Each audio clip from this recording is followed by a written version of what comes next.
Hi, hello, ನಮಸ್ಕಾರ. ಏನಪ್ಪ ಬೈಸಪ್ flex ಮಾಡ್ತಾ ಇದ್ದೀನಿ ಅಂದ್ಕೊಂಡಿದ್ದೀರಾ? ಎಸ್, ಇವತ್ತು ನಾನು ನನ್ನ ಫಿಟ್ನೆಸ್ ಜರ್ನಿ ಬಗ್ಗೆ ಮಾತಾಡೋಣ ಅಂತ ಬಂದಿದ್ದೀನಿ. ಸೊ ಇದು ನಮ್ಮ ತಂದೆಯವರು ಇಂದ ನಾನು ಇನ್ಸ್ಪೈರ್ ಆಗಿದ್ದು, ಸ್ಫೂರ್ತಿಗೊಂಡಿರೋದು ನಾನು ಬಾಡಿ ಬಿಲ್ಡಿಂಗ್ ಕ್ಷೇತ್ರಕ್ಕೆ ಬರೋಕ್ಕೆ. ಸೊ ನಾನು ಒಂದು ಸುಮಾರು 25 ವರ್ಷಗಳ ಮುಂಚಿತವಾಗಿ ನಾನು ಫಿಟ್ನೆಸ್ ಜರ್ನಿಲಿ ಇದ್ದೀನಿ.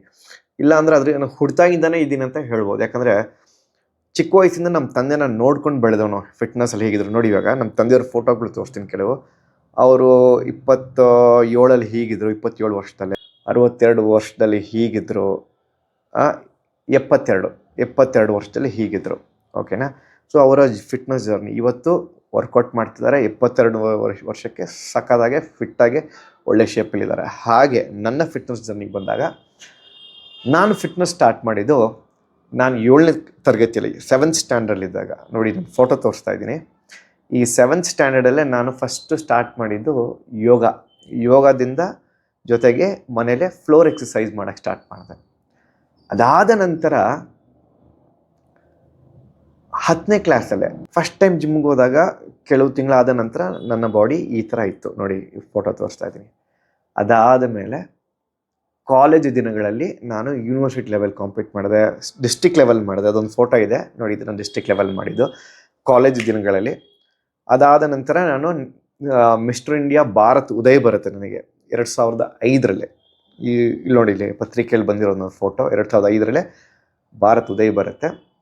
ಅದಾದಮೇಲೆ ಒಂದು ಲಾಂಗ್ ಗ್ಯಾಪ್, ಸುಮಾರು 9 ವರ್ಷ ಒಂದು ಗ್ಯಾಪ್ ಕೊಡ್ತೀನಿ. ಕಾರಣ ಇಷ್ಟೇ, ನಾನು ನ್ಯಾಚುರಲ್ ಬಾಡಿ ಬಿಲ್ಡಿಂಗ್ನ ಪ್ರಮೋಟ್ ಮಾಡಬೇಕು ಅಂತ ತುಂಬ ಆಸಕ್ತಿ ನನಗೆ. ನಾನು ಹೇಳ್ಕೊಡುವಂಥ ಎಲ್ಲರಿಗೂ ಬಾಡಿ ಬಿಲ್ಡಿಂಗು ಆರೋಗ್ಯಕರವಾಗಿರಬೇಕು ಅಂತ ನನ್ನ ಉದ್ದೇಶ. ಹೆಲ್ತಿ ಸ್ಪೋರ್ಟ್ಸಲ್ಲಿರಬೇಕು, ಹೆಲ್ತಿಯಾಗಿರಬೇಕು ಅನ್ನೋದು ನನ್ನ ಉದ್ದೇಶ. ಸೊ ಯಾರೇ ಬಂದ್ರೂ ನಾನು 3 ತಿಂಗಳಲ್ಲೇ ನಿಮಗೆ ಈ ಥರ ಒಂದು ಟ್ರಾನ್ಸ್ಫಾರ್ಮೇಷನ್ ಮಾಡಿಬಿಡ್ತೀನಿ, 3 ತಿಂಗಳಲ್ಲಿ ಹಿಂಗೆ ಮಾಡಿಬಿಡ್ತೀನಿ ಅನ್ನೋದು ನಂಬಕ್ಕೆ ಹೋಗಬೇಡಿ. ಬಾಡಿ ಬಿಲ್ಡಿಂಗ್ ಅನ್ನೋದು ಹೆಲ್ತಿ ಸ್ಪೋರ್ಟ್ಸು ಲಾಂಗ್ ಜರ್ನಿ. ನೀವು ಫಿಟ್ನೆಸ್ ಅನ್ನೋದು 3 ತಿಂಗಳಿಗೆ 4 ತಿಂಗಳಿಗೆ ಮಾಡೋದಲ್ಲ, ಲೈಫ್ ಲಾಂಗ್ ನೀವು ಮಾಡ್ಕೊತ ಹೋಗ್ಬೇಕು. ಅದು it's a part of your lifestyle. ನೀವು ಒಂದು ಒಳ್ಳೆ ಕ್ವಾಲಿಟಿ ಲೈಫ್ ಬೇಕು ಅಂತಂದರೆ part of your lifestyle. So coming back to this, 2014ಕ್ಕೆ ಮಸಲ್ ಮೇನಿಯಾದಲ್ಲೇ ನಾನು ವಿನ್ ಆಗ್ತೀನಿ. ಅದಕ್ಕಿಂತ ಮುಂಚೆ ಸ್ವಲ್ಪ ಹಿಂದಕ್ಕೆ ಹೋಗೋಣ. 2011ರಲ್ಲೇ ಪ್ರಿಪ್ರೇಷನ್ನು ನನ್ನ ಬಾಡಿ ಹೀಗಿತ್ತು. ಈಗ ಒಂದು ವಿಡಿಯೋ ತೋರಿಸ್ತೀನಿ ನಿಮಗೆ.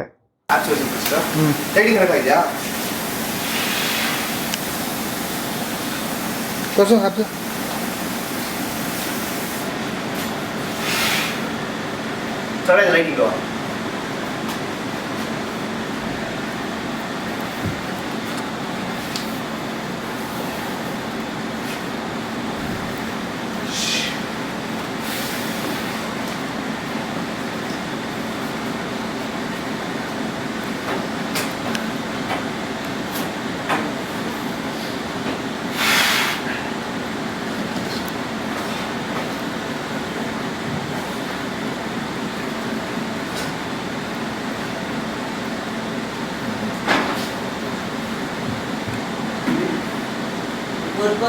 ಲೈಟಿಂಗ್ ಈ ಥರ ಮೂಮೆಂಟ್ ಬರುತ್ತೆ.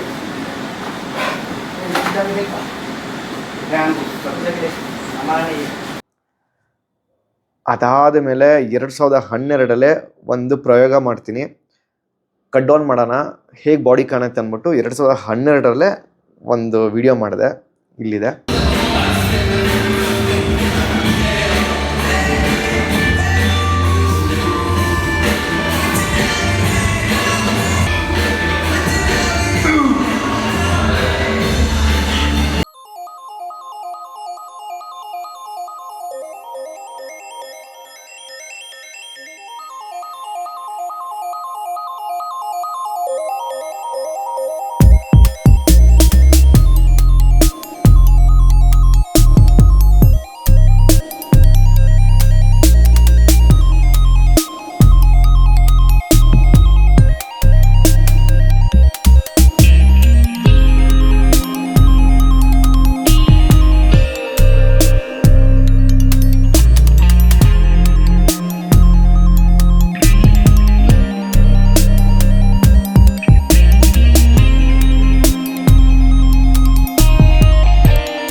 ಕಾನ್ಫಿಡೆನ್ಸ್ ಬಂತು ನನಗೆ. ಓಕೆ, ನಾನಿವಾಗ ಸಕ್ಕದಾಗಿ ಕಾಂಪೀಟ್ ಮಾಡ್ಬೋದಂತ. 2014ಗೆ ಮಸಲ್ ಮೇನಿಯಾ ಕಾಂಪಿಟೇಷನ್ ಬರುತ್ತೆ. ಆವಾಗ ಫಸ್ಟ್ ಮತ್ತೆ ಲಾಂಗ್ ಬ್ರೇಕಲ್ಲಿ ಕಾಂಪಿಟೇಷನ್ ಮಾಡ್ತೀನಿ, ಮಿಸ್ಟರ್ ಇಂಡಿಯಾ ಗೆಲ್ತೀನಿ 2014.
ಅದಾದಮೇಲೆ ಒಂದು ಲಾಂಗ್ ಬ್ರೇಕ್ ಆಗುತ್ತೆ. 2014ಗೆ ಇನ್ಬಾ ಒಂದು ಬರುತ್ತೆ, ನ್ಯಾಚುರಲ್ ಬಾಡಿ ಬಿಲ್ಡಿಂಗು ಭಾರತಕ್ಕೆ. ಅಲ್ಲಿ ಕಾಂಪೀಟ್ ಮಾಡಬೇಕಾಗಿತ್ತು. ಕಾಲಕ್ರಮೇಣ 2020-21 ಕೋವಿಡ್ ಬಂತು, ಹಾಗಾಗಿ ಒಂದು ಮಾಡೋಕ್ಕಾಗಲಿಲ್ಲ. ಮತ್ತೆ 2024 ಸರಿಸುಮಾರು 10 ವರ್ಷಗಳಾದ ನಂತರ ಮತ್ತೊಂದು ಕಾಂಪಿಟೇಷನು ಸಿಂಗಪೂರಲ್ಲೇ, ಏಷ್ಯಾ ಲೆವೆಲಲ್ಲೇ ಒಂದು ಬೆಳ್ಳಿ ಒಂದು ಬಂಗಾರದ ಪದಕ ಬರುತ್ತೆ. ಅದಾದಮೇಲೆ ನನಗೆ ವರ್ಲ್ಡ್ ಚಾಂಪಿಯನ್ಶಿಪ್ಗೆ ಸೆಲೆಕ್ಟ್ ಆಗುತ್ತೆ 2024 ನ್ಯೂಜಿಲ್ಯಾಂಡಲ್ಲೇ. ಅಲ್ಲಿ 2 ಬಂಗಾರ ಮತ್ತು 2 ಬೆಳ್ಳಿ ಪದಕ ಬರುತ್ತೆ. ಅದಾದಮೇಲೆ ಅದಾದಮೇಲೆ ಈ ಫಿಸಿಕ್ಕು ಒಂದು 10 ವರ್ಷ ಗ್ಯಾಪ್ ಆದಮೇಲೆ, ಅದಾದ ನಂತರ ನಾನು USA ಮಿಸ್ಟರ್ ಒಲಿಂಪಿಯಾಗೆ ಆಯ್ಕೆ ಆಗ್ತೀನಿ.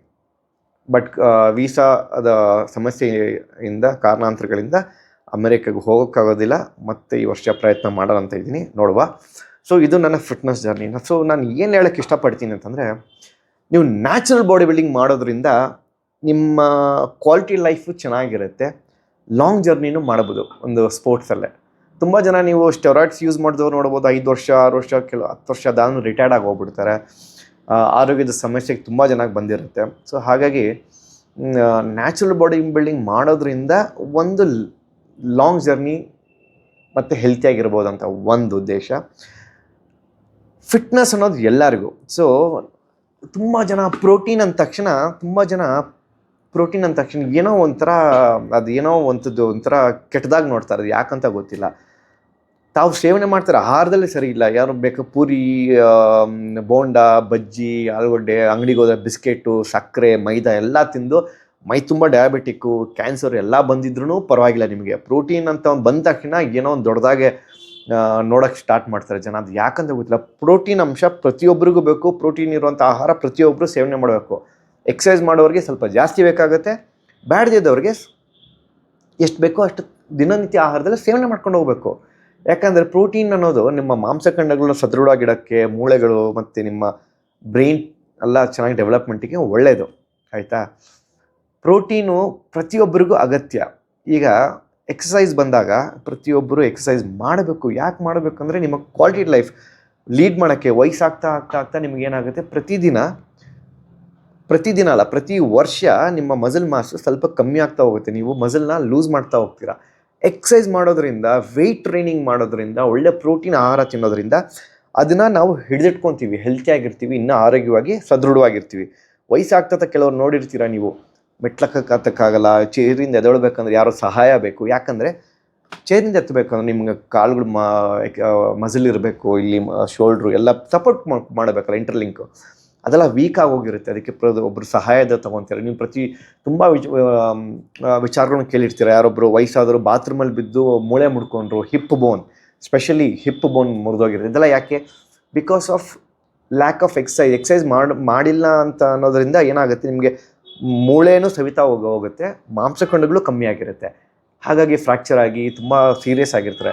ಸೊ ಎಕ್ಸಸೈಸ್ ವೆಯ್ಟ್ ಟ್ರೈನಿಂಗ್ ಮಾಡೋದ್ರಿಂದ ವಯಸ್ಸಾದರೂ ಅವರು ಯಾರ ಸಹಾಯ ಇಲ್ಲದೆ ಅವ್ರ ಪಾಡಿಗೆ ಅವರು ಚೆನ್ನಾಗಿ ಆರೋಗ್ಯವಾಗಿ ಇರ್ತಾರೆ. ಸೊ ಬೇಸಿಕ್ಲಿ ಒಳ್ಳೆ ಆಹಾರ, ಒಳ್ಳೆ ನಿದ್ದೆ, ಒಳ್ಳೆ ಗಾಳಿ, ಓಕೆ, ಒಳ್ಳೆ ಎಕ್ಸಸೈಸು, ಇದಿಷ್ಟು ಇದ್ದರೆ ನಿಮ್ಗೆ ಒಳ್ಳೆ ಕ್ವಾಲಿಟಿ ಲೈಫ್ ಸಿಗುತ್ತೆ, ಆಯಿತಾ? ತುಂಬ ಜನ ಬಾಯಿ ಚಪ್ಪಲಕ್ಕೆ ಏನೇನೋ ತಿಂತೀರಾ, ತಿಂದು ಆಮೇಲೆ ಆ ಆರೋಗ್ಯನ ಹಾಳು ಮಾಡ್ಕೊತೀರಾ. ನೋಡಿದ್ದೀನಿ, ನೀವು ಯಾವುದಾದ್ರೂ ಅಂಗಡಿಗೆ ಹೋದರೆ ನಿಮಗೆ ಏನು ಸಿಗುತ್ತೆ ಅಂಗಡಿಯಲ್ಲೇ? ಅಲ್ಲಂಗೆ biscuit packet, chips, ice cream, chocolate, ಒಳ್ಳೆ ಆಹಾರ ಇರೋವಂಥ ಊಟ ಯಾವುದೋ ಸಿಗುತ್ತೆ. ಇದೇ ಥರ ನಮ್ಮ ಭಾರತ ದೇಶದಲ್ಲಿ ಮುಂದುವರಿತಾ ಇದ್ದರೆ ನಮಗೆ ಆರೋಗ್ಯವಂತರು ಇರುವಂಥ ಯುವಕರು ಅಥವಾ ಜನ ಸಿಗೋದೇ ಕಮ್ಮಿ ಆಗೋಗ್ಬಿಡುತ್ತೆ. ಎಲ್ಲರಿಗೂ ಡಯಾಬಿಟಿಕ್ಕು, ಕ್ಯಾನ್ಸರು, ಹಾರ್ಟ್ ಪೇಷಂಟ್ಸು ಎಲ್ಲರೂ ಆಗೋಗಿರ್ತಾರೆ. ದುಡ್ಡು ಮಾಡೋರು ಯಾರೋ? ಹಾಸ್ಪಿಟ್ಲ್ಗಳು, ಡಾಕ್ಟ್ರುಗಳು ದುಡ್ಡು ಮಾಡ್ತಾರೆ. ಯಾವತ್ತಾದ್ರು ನೀವು ಡಾಕ್ಟ್ರ್ ಹತ್ರ ಭೇಟಿ ಕೊಟ್ಟಿದ್ದೀರಾ? ಒಂದು ಕನ್ಸಲ್ಟೇಷನ್ ಎಷ್ಟು ತೊಗೊತಾರೆ ನೋಡಿ. ಹಾಸ್ಪಿಟ್ಲಿಗೆ ಅಡ್ಮಿಟ್ ಆದರೆ ಎಷ್ಟು ಸಾವಿರಾರು ರೂಪಾಯಿ, ಲಕ್ಷಾಂತರ ರೂಪಾಯಿ ದುಡ್ಡು ತೊಗೊತಾರೆ. ನೀವು ದುಡ್ದಿದ್ದ ದುಡ್ಡೆಲ್ಲ ನೀವು ಹಾಸ್ಪಿಟ್ಲಿಗೆ ಕೊಡಬೇಕಾಗುತ್ತೆ. ಇನ್ಶೂರೆನ್ಸ್ ಇಲ್ಲ ಅಂದರೆ ಮುಗ್ದೇ ಹೋಯ್ತು ಕತೆ, ಮನೆ ಮಠ ಎಲ್ಲ ಮಾರಬೇಕಾಗತ್ತೆ. ಹಾಗಾಗಿ ಆರೋಗ್ಯದ ಕಡೆ ಇವಾಗಿಂದ ಗಮನ ಕೊಡಿ. ಆರೋಗ್ಯದ ಕಡೆ ಗಮನ ಕೊಟ್ಟಂಗೂ ಅಷ್ಟು ನಮಗೆ ಆರೋಗ್ಯ ಇಂಪ್ರೂವ್ ಆಗುತ್ತೆ. ಒಂದು ನಮ್ಮ ಆಸ್ತಿ ಏನಂತಂದರೆ ನಮ್ಮ ಆರೋಗ್ಯನೇ ನಮ್ಮ ಆಸ್ತಿ. ನೀವು ಇಷ್ಟಿಷ್ಟು ದಪ್ಪ ಗೋಲ್ಡ್ ಚೈನ್ ಹಾಕ್ಕೊಂಡು, ಕೈ ತುಂಬ ಗೋಲ್ಡ್ ಚೈನ್ ಹಾಕ್ಕೊಂಡು ನಾನು ತುಂಬ ಸಾಹುಕಾರ ಹಣವಂತ ಅನ್ನೋ ಬದಲು ಅದು ಯಾರು ಬೇಕಾದ್ರೂ ಹಾಕೊಬೋದು. ಆರೋಗ್ಯ ನಿಮ್ಮ ಕೈಯಲ್ಲಿದೆ. ನೀವು ಗೋಲ್ಡ್ ಆಗಬೇಕು. ಗೋಲ್ಡ್ ಚೈನ್ ನಿಮ್ಮ ಮೇಲೆ ಇರೋದಲ್ಲ, ನೀವು ಗೋಲ್ಡ್ ಆಗಬೇಕು. ನೀವು ಗೋಲ್ಡ್ ಆಗಬೇಕಂತಂದರೆ ಒಂದು ಸದೃಢವಾದ ದೇಹ ಇರಬೇಕು, ಒಳ್ಳೆಯ ಆರೋಗ್ಯವಂತರ ಮನುಷ್ಯ ಇರಬೇಕು. ಆವಾಗಲೇ ಅವ್ನು ಗೋಲ್ಡು, ಮೈ ಮೇಲೆ ಗೋಲ್ಡ್ ಹಾಕೋದಲ್ಲ, ಆಯಿತಾ? ಸೊ ಈ ಪಾಯಿಂಟ್ ಏನಂತಂದರೆ, ಯಾರು ಬೇಕಾದರೂ ದುಡ್ಡು ಸಂಪಾದನೆ ಮಾಡಿ ಏನಾದರೂ ತೊಗೊಬೋದು. ಒಳ್ಳೆ ಲಕ್ಸುರಿ ಕಾರ್ ತೊಗೋಬೋದು, ಒಂದು ಒಳ್ಳೆ ಬಂಗ್ಲೆ ತೊಗೊಬೋದು, ಮೈ ತುಂಬ ಒಡವೆ ಹಾಕೊಬೋದು. ಆರೋಗ್ಯ ಯಾರ ಕೈಯಲ್ಲಿದೆ? ನಿಮ್ಮ ಕೈಯಲ್ಲಿದೆ. ಅದು ನೀವು ಬೇರೆ ಯಾರು ಕೊಡೋದಲ್ಲ, ನಿಮ್ಮ ಕೈಯಲ್ಲೇ. ನೀವೇ ಅದು ಆರೋಗ್ಯನ ಪಡ್ಕೊಬೇಕು, ಆಯಿತಾ? ಎಕ್ಸಸೈಸ್ ಮಾಡಬೇಕು, ಒಳ್ಳೆ ಆಹಾರ ಸೇವನೆ ಮಾಡಬೇಕು, ಆರೋಗ್ಯವಾಗಿರಬೇಕು, ಆಯಿತಾ? ಮೈ ಮೇಲೆ ಗೋಲ್ಡ್ ಚೈನ್ ಹಾಕೊಳೋದಲ್ಲ. ನೀವು ಗೋಲ್ಡ್ ಆಗಬೇಕು, ನೀವು ಚಿನ್ನದ ಮನುಷ್ಯ ಆಗಬೇಕು, ಚಿನ್ನದಂಥ ಮನುಷ್ಯ ಆಗಬೇಕು, ಅದು ಆರೋಗ್ಯವಾಗಿರಬೇಕು. ಗೊತ್ತಾಯ್ತಲ್ಲ? ಸೊ ಇಷ್ಟು ಹೇಳಕ್ಕೆ ನಂಗೆ ಇಷ್ಟಪಡ್ತೀನಿ. ಸೊ ನೆಕ್ಸ್ಟು ಮುಂದಕ್ಕೆ ಇನ್ನೂ ಫಿಟ್ನೆಸ್ ಬಗ್ಗೆ, ಇನ್ನೂ ಹೆಚ್ಚಿನ ಬಗ್ಗೆ ಮಾಹಿತಿ ಕೊಡ್ತೀನಿ. ಸೊ ಟೇಕ್ ಕೇರ್, ಆರೋಗ್ಯವಾಗಿರಿ ಎಲ್ಲರೂ. Good bye, see you.